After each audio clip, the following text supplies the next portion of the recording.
আজকাল সবাই শুধু হেলদি খাবার খোঁজে, তাই আমি ভাবলাম এটাই বানাই। চলো চিকেন বাও। প্রথমে এটা হাফ কাপ কুসুম গরম পানি, 1 চা চামচ ইস্ট আর 1 চা চামচ চিনি আর 1 টেবিল চামচ এখানে বেকিং পাউডার আর 1 চা চামচ ময়দা দিয়ে সুন্দর করে মাখিয়ে তারপরে রেখে দিলাম। এবার 2 কাপ ময়দা, সামান্য একটু লবণ আর 2 টেবিল চামচ গরম ডালডা দিয়ে এই যে ফার্মেন্ট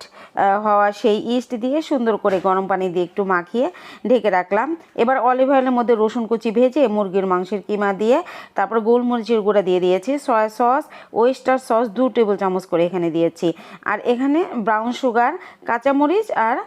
পেঁয়াজের পাতা এগুলো দিয়ে সামান্য একটু লবণও দিয়েছি, দিয়ে সুন্দর করে রান্না করে এবার দেখো যে এটা ফার্মেন্ট হয়ে গেছে। এবার দেখো যে সুন্দর করে বেলে ছোটো ছোটো করে কেটে এই